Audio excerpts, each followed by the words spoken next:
Your boy, motherfucking Blueface with Tatiana's remix featuring Cardi B and YG. They turned that shit up, you feel me? Got a whole lot of thoughts out there, you feel me? A whole lot of artists, whatnot. It's your boy LoKeyvin. I'm in the building with your boy KyiranFamous. Yeah. Yeah, man, you already know what to do. And this bitch, man.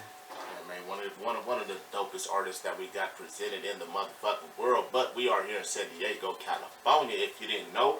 You feel me? And with Tha Slump Zone Radio. So, man, Kyiran, man, you've been doing your shit for quite some time now with the music and whatnot. You feel me? Like, it's like a couple little simple questions and whatnot. That shouldn't be too hard to answer because you seem to put it in your music as well. What exactly is your motivation out here as an artist when you do your music and whatnot? Like, what's your inspiration? What drives you to get in the studio? What drives you to take your time to write 16s and to make hooks and to make several, you know what I'm saying, creations? Like, what's your motivation, you know what I'm saying? Wanting to be heard, man. Coming from a city where you're just looked down upon and don't have many avenues outside of sports and gangbanging to really express yourself and to try to help others express themselves. Right. And see, everybody needs a different avenue. Some people write poems, some people, write letters to themselves or to other people, you feel me? Some people just talk to themselves, and some people just go completely fucking crazy, and then they don't have any avenue to get rid of this, this type of energy. But music is a great avenue. I write music here and there myself. That's kind of my outlet when I want to speak, so I can feel where you're coming from. Being modest, yeah. You ain't being modest, boy. You just being, that's not. I'm talking about you. Nah, I'm dead serious. It has Whatever. multiple self-produced albums. Had, and that was once again. Still If you listen to any one of those albums, you will find a song you love. Wait as we do Multiple women are the songs prime you love. over, then you would hear that all I was using these songs and these productions for is an avenue for me expressing myself. That's why you don't hear any false shit in my rhymes. I'm always talking about some real shit. Because it's just an expression. It's just a way to get out what I can't get out talking to somebody else and get that type of, release. So that's what I'm getting. I feel like it's a release, I'm like, what would you say got you into doing music, originally? Because have you always been into music? Did you pick up the drumsticks when you was younger and you was like, oh, this is what I want to do? Did you hear MJG in the past, or somebody freaking, did you hear somebody, an artist? Did you, what, was your dad a rapper? Was your brother to get into it? What inspired you to get into this from jump? There are a few people in my family who do music, but they don't pursue it on the level that I'm trying to pursue it. As far as me getting into it, I'm not sure exactly what age. I would say like 7 or 8, I saw a Crush Groove. And it was a fucking rap, man. Like, you saw, what was that? Crush Groove. I see, you know a little more than me because I don't know what you're talking about. It's a movie about basically the foundation of Def Jam and LL Cool J, Run DMC. Oh, so it's a movie. See, I thought you were talking about a group. That would have made me feel about that. But see, that's even better. It's like that. I used to always watch that and Purple Rain, and I was just like so fucking infatuated with like people actually stopping what they're doing and stopping what they do in their lives and actually listen to what you have to say. Right. And that makes a difference. That's what see, that was always my aim when I was making music, and it's kind of why, it had to be used more so as an outlet, because I would make it because I'm looking for another way to get my word out, but then it'd be hard to get people to play my music, I'm like, damn, if they're not playing it, then I'm not getting nowhere. I'm expressing it, but nobody's hearing it, nobody's feeling it, Yeah. So how do you get, man. That's what I'm saying. So how do you get past these moments, especially if we stay in San Diego, how do you get past these moments where you put in so much work, and it doesn't matter what thousands of people are listening or what tens of people are listening, you got so many more people on the other hand who seemingly, and for absolutely no reason, just decide to skip over your product, and whatever the case is. And I'm asking in the sense where we're in a place where it doesn't matter how hard you work, the majority of the people around will kind of ignore everything you got going on as if they're just like, look at it like, nope, not good enough, still not good enough, nope, not good enough. Now what it takes, that I've learned, is them seeing somebody that they deal with dealing with you, you know. Or what it takes, ultimately, which we all know, is somebody making it big. So you can be doing music for 10 years, but it takes them seeing you got a song with Busta Rhymes, you know what I'm saying? It takes them seeing that, oh, you got signed to so-and-so. Now you got all these same people that's been here for 10 years, been around for 10 years, acts like they've been supporting you the whole time, you know what I'm saying? Like, but that's not what we deal with. So I'm like, what keeps you going in the high caliber that you do, always creating music, always dedicating time to you, and you know what I'm saying? Like, what keeps you in that state without tapping out? You know, going through what we go through in our city, you feel me? The pain, man.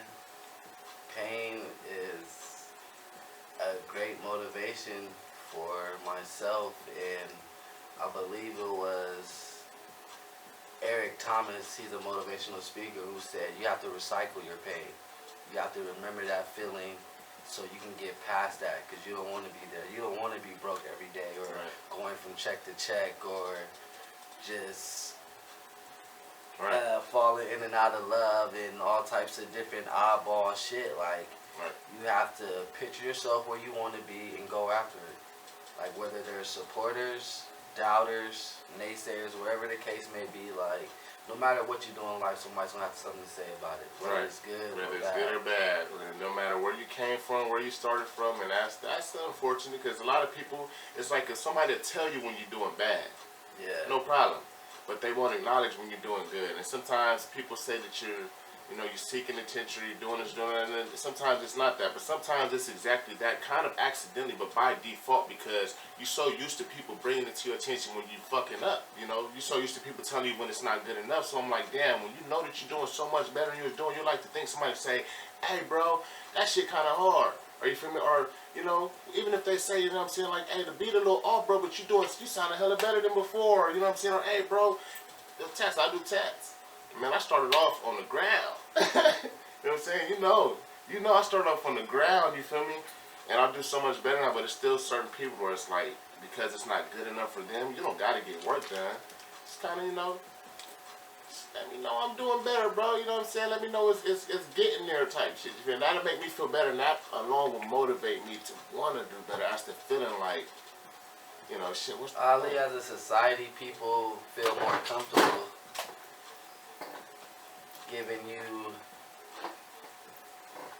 people feel more comfortable pointing and laughing rather than giving you the thumbs up, saying good job.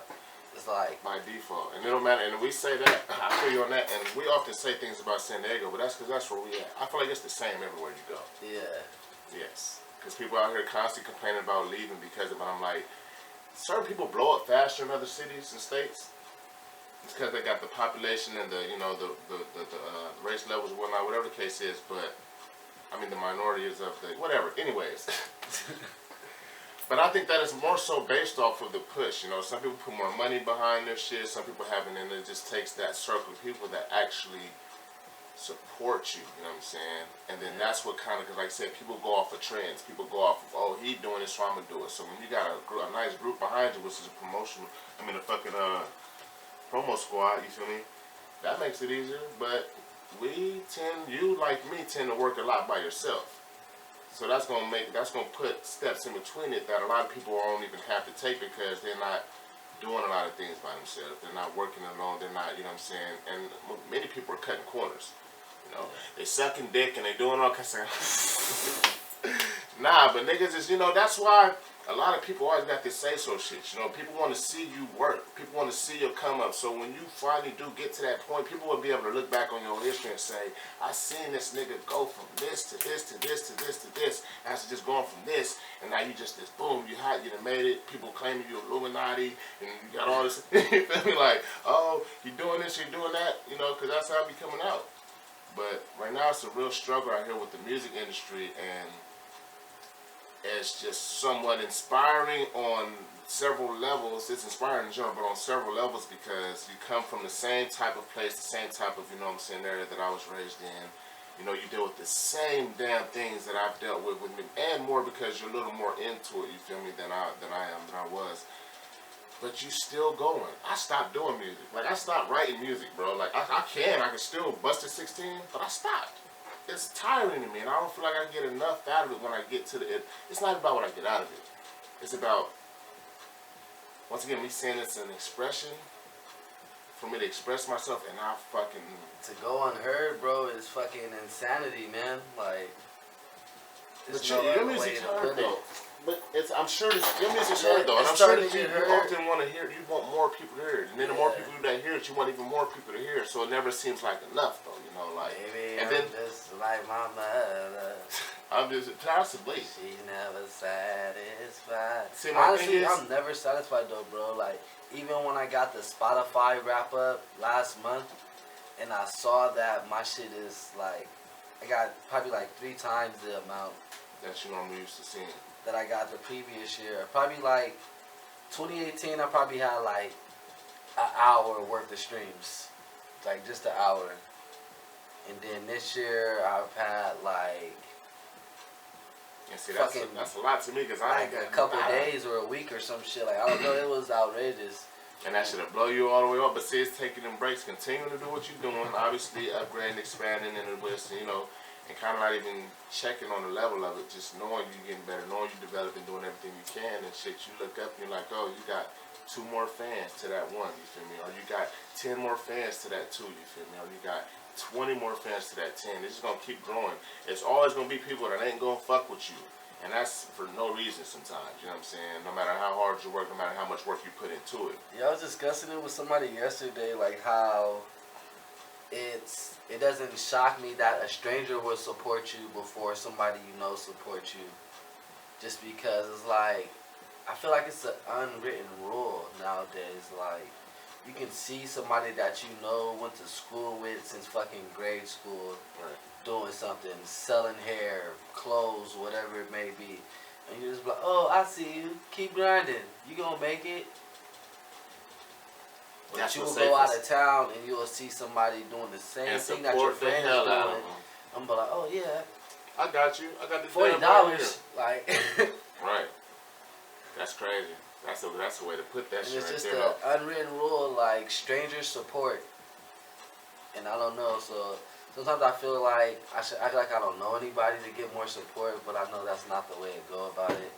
I'm just gonna keep on being consistent. You got to. We're in this type of world where, you know, they say treat people how you want to be treated.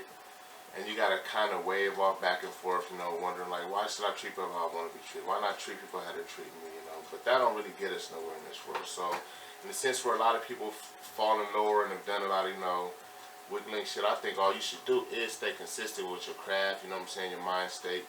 Keep putting your emotions in your music, keep putting your excitement in your music, keep putting all the, you know, everything that you can in the music to where that's what's going to create it. That's what's going to create the fan base, you know what I'm saying, that we want, to where it becomes organic, you know, and it's going to keep you going regardless. Because right now, you're going off the strength of you just having this whole fan base. I mean, you having this whole drive to make the music, you know what I'm saying. You got these consistent people that's going to keep on driving because they're enjoying what they see. They have no reason to pushing off or be acting like, you know, you fuck my bitch, nigga, I ain't listening to that nigga music, you feel me? Or, oh, nah, that nigga braids ain't my length, nigga. He ain't cool as me, you feel me? Like, fuck that. I'm not, you know, because a lot of dudes out here want it to be all about them as well. A lot of women as well, they want it to be. So, my main thing is the drive. You know, you said that, you know, why you do the music, what your aims are. Do you have anything you plan on doing in the future? You feel me? You know what I'm saying? Any special projects or any plans, like, you know what I'm saying, that you might be able to enhance, or is this something that you like to do? Because I know you normally pretty active with the albums and whatnot. You got a lot of mixtapes, bam, bam, bam. I'm gonna start doing more mixtapes again, like back to doing multiple mixtapes. I'll say probably not multiple, but like at least a mixtape, 1 or 2 a month, until I drop this 1988 project that I'm working on. 1988. That's the year you was born, right? Yeah. Right. Sounds And good. that shit is gonna be like a collab with this very talented young producer, Young Nizzy Beats. He made the beat for She Likes It Rough, which is doing pretty well on Spotify right now. Shit's Hey, almost y'all up to 50K streams. Keep on streaming that. Love the support. Hey, Shit go brings tap a big in with smile that. on my face. But yeah, man, I have projects, music videos, clothing, of course. We gotta get a lot more merch out. Just started making the merch. Skateboard Nasty hoodies, beanies, crop tops, Yeah, you t-shirts. put on my shirt, man, so I could be rapping on them. Putting them out there like. Shit, I didn't even wear one myself. I'm like, shit, nigga was rushing. Hey, man, it's good. It's all about the business right now. You want to think about the shirt, but the cross promo, you know, that's always good. You gotta cross promote. I mean, man, you gotta have the shirt on right now, bro. What you doing, brother? Yeah, man, but either way, you feel me? I know I just wanted to bring you in, you feel me, chop it up a few things with you. Got a lot of things we can do, man, in the future, you know. Slump Zone Radio, you know, putting out different on-demand lists and different things like that. We've got an on-demand list, you know what I'm saying? If you guys are into music and you want to listen to music, download the app. download the Slump Zone Radio app, and, you know, if you got